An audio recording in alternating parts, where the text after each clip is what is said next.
Infinite Jest by David Foster Wallace. Page 63.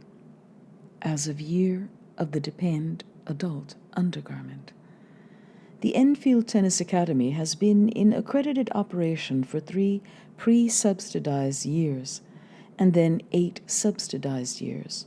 First, under the direction of Dr. James Incandenza, and then under the administration of his half-brother-in-law, Charles Chavis, ED.D.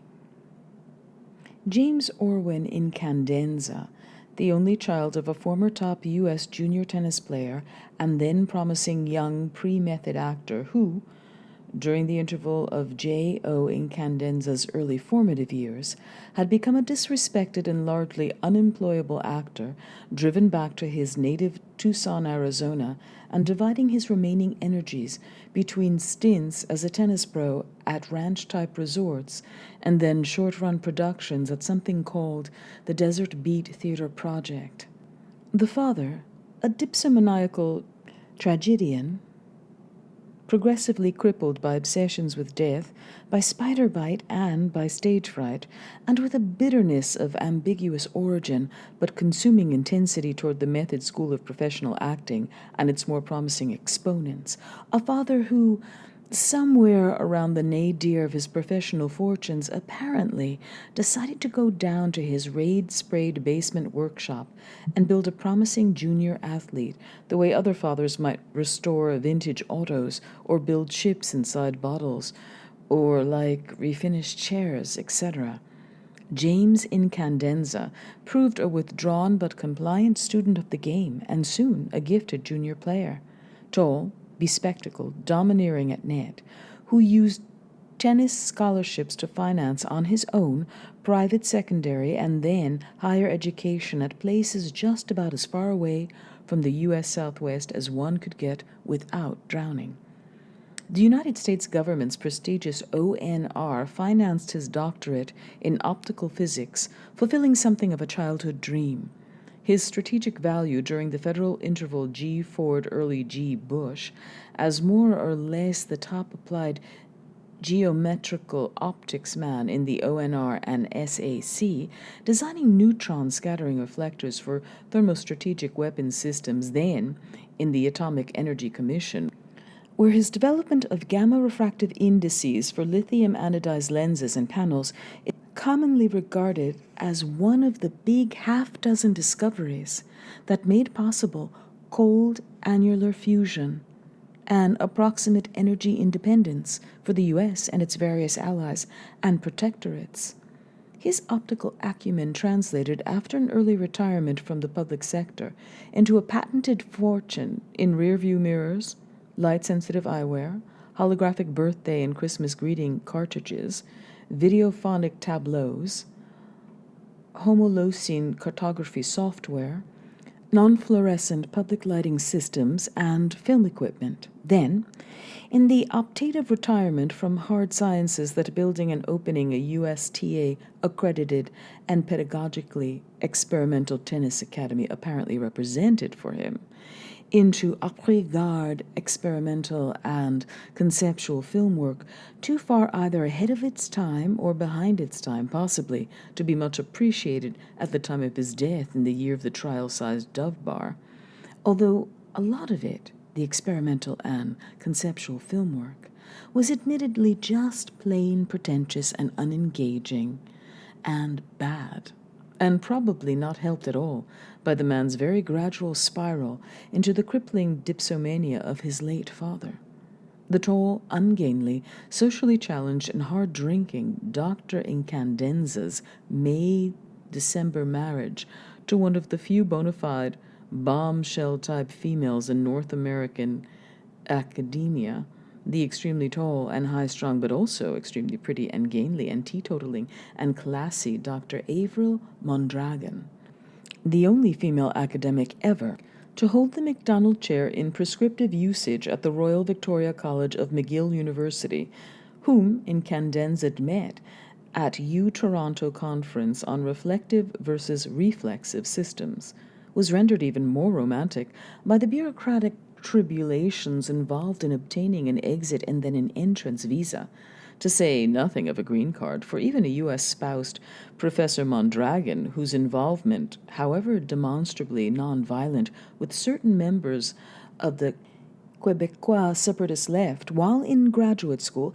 had placed her name on the RCMP's notorious Personne à qui on doit surveiller attentivement list. The birth of the Incandenza's first child, Oren, had been at least partly a legal maneuver.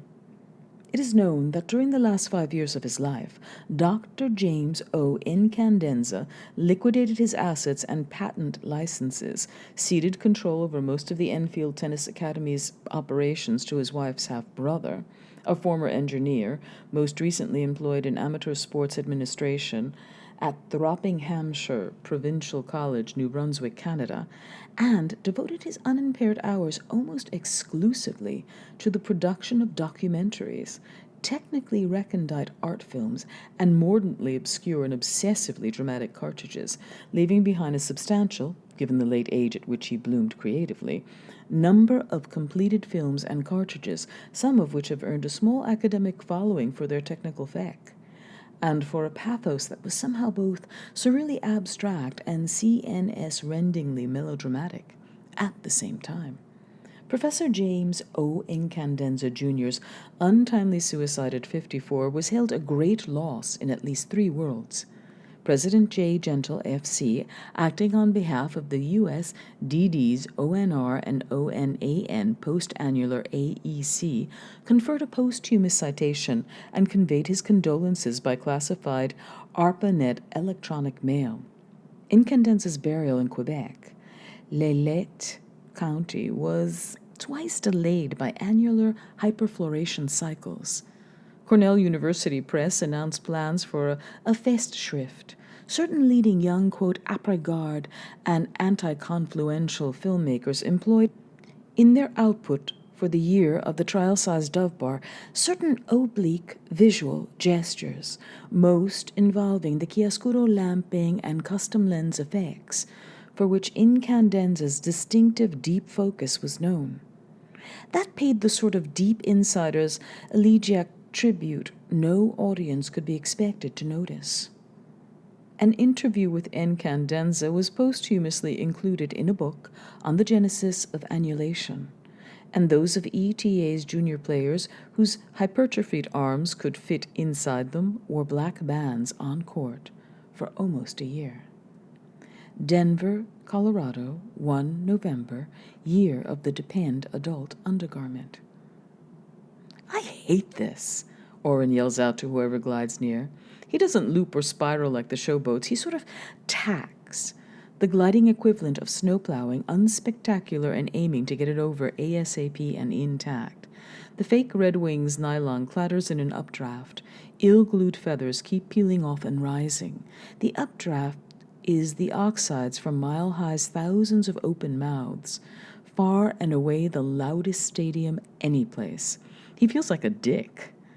The beak makes it hard to breathe and see. The 2 reserve ends do some kind of combined barrel roll thing. The worst is the moment right before they make the jump off the stadium's rim. Hands in the top rows reaching and clutching, people laughing, the interlaced cameras panning and tightening. Oren knows too well the light on the side that means zoom. Once they're out over the field, the voices melt and merge into oxides and updraft. The left guard is soaring up instead of down. A couple beaks and a claw fall off somebody and go pinwheeling down toward the green. Oren tacks grimly, back and forth. He's among those who steadfastly refuse to whistle or squawk, bonus or no. The stadium's loudspeakers, a steely gargle. You can never hear it clearly, even on the ground. The sad old ex-quarterback, who now just holds on place kicks, falls in beside Oren's slow back and forth about 100 meters over the 40. He's one of the token females, his beak blunter and wings red, non-garish. "Hate and loathe this with a cluster-fucking passion, Clayt." The holder tries to make a resigned wing gesture and is almost blown into Oren's pin feathers. "Almost down. Enjoy the ride, yo." Cleavage check and 22G, just by the... And then, lost in the roar, as the first player touches down and sheds the red-feathered promotional apparatus. You have to scream to even be heard. At some point, it starts sounding like the crowd's roaring at its own roar, a doubling back quality like something will blow. One of the Broncos in the rear end of a costume takes a header at midfield, so it looks like the thing's ass went flying off. Oren has told no cardinal, not even the team's counselor and visualization therapist, about his morbid fear of heights and high-altitude descent. I punt. I'm paid to punt long, high, well, and always. Making me do personal interviews on my personal side's bad enough, but this crosses every line. Why do we stand for this? I'm an athlete. I'm not a freak show performer. Nobody mentioned flying at the trade table. In New Orleans, it was just robes and halos and once a season a zither. But just once a season. This is fucking awful. Could be worse. Spiraling down toward the line of X's and the bill-capped guys that help strip the wings off. Runty, pot-bellied, volunteer, front office-connected guys who always smirk in a way you couldn't quite level the accusation. I'm paid to punt. It's worse in Philly. Had fucking water drops in Seattle for 3 seasons. Please, Lord, spare the leg, Oren whispers each time, just before touchdown. Of how you could be an Oiler. You could be a Brown.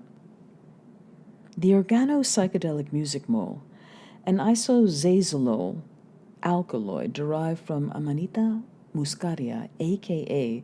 the fly agaric mushroom, by no means, Michael Pemulus emphasizes, to be confused with phalloides, or verna, or certain other kill-you-dead species of North America's Amanita genus, as the little kids sit there, Indian-style, on the viewing room floor, glassy-eyed and trying not to yawn, goes by the structural moniker 5-aminomethyl-3-isozazolol.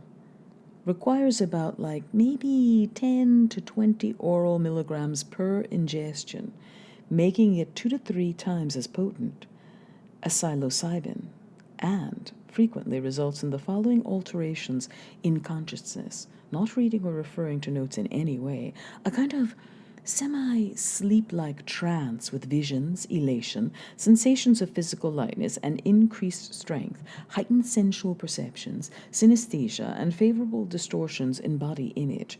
This is supposed to be a pre-dinner big buddy powwow, where the littler kids receive big brotherly-type support and counsel from an upperclassman. Pemulus sometimes treats his group's powwows like a kind of colloquium, sharing personal findings and interests. The viewers on read from the room's laptop, and the screens got black, capitaled, methyloxylated bases for phenylkylamine manipulation on it, and, underneath, some stuff that might as well be Greek to the little buds. 2 of the kids squeeze tennis balls, 2 rock and bob ascetically to stay alert. One has a pair of fake antennae made out of tight-coiled spring, more or less revered by the Aboriginal tribes of what's now southern Quebec and the Great Concavity. Pemulus tells them the fly agaric shroom was both loved and hated for its powerful, but not always, unless carefully titrated, pleasant psycho-spiritual effects. A boy probes at his own navel with great interest. Another pretends to fall over. Some of the more marginal players start in as early as maybe 12. I'm sorry to say, particularly dreens before matches, and then enkephaline after, which can generate a whole vicious circle of individual neurochemistry. But I myself have taken certain vows early on concerning fathers and differences. Didn't even get downwind of my first bit of Bob Hope until 15, more like nearly 16. When Bridget Boone, in whose room a lot of the 16 and unders used to congregate before lights out, invited me to consider a couple of late-night bongs, a kind of psychodysleptic Sominex to help me sleep, perhaps, finally, all the way through a really unpleasant dream that had been recurring nightly and waking me up in medias for weeks. and was beginning to grind me down and to cause some slight deterioration in performance and rank. Low-grade synthetic bob or not, the bongs worked like a charm. In this dream, which every now and then still recurs, I am standing publicly at the baseline of a gargantuan tennis court. I'm in a competitive match, clearly. There are spectators, officials. The court is about the size of a football field, maybe, it seems. It's hard to tell, but mainly, the court's complex. The lines that bound and define play are on this court as complex and convolved as a sculpture of string. There are lines going every which way, and they run oblique or meet and form relationships and boxes and rivers and tributaries and systems inside systems. Lines, corners, alleys, and angles deliquesce into a blur at the horizon of the distant net. I stand there tentatively. The whole thing is almost too involved to try to take in all at once. It's simply huge, and it's public. A silent crowd resolves itself at what may be the court's periphery, dressed in summer's citrus colors, motionless and highly attentive. A battalion of linesmen stand blandly alert in their blazers and safari hats, hands folded over their slack flies. High overhead, near what might be a net post, the umpire, blue-blazered, wired for amplification, in his tall high chair, whispers, "Play." The crowd is a tableau, motionless and attentive.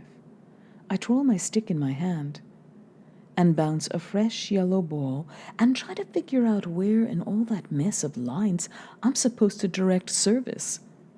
I can make out in the stand stage left the white sun umbrella of the moms. Her height raises the white umbrella above her neighbors. She sits in her small circle of shadow, hair white and legs crossed, and a delicate fist upraised and tight in total unconditional support. The umpire whispers, "Please play." We sort of play, but it's all hypothetical somehow. Even the "we" is theory. I never quite get to see the distant opponent for all the apparatus of the game.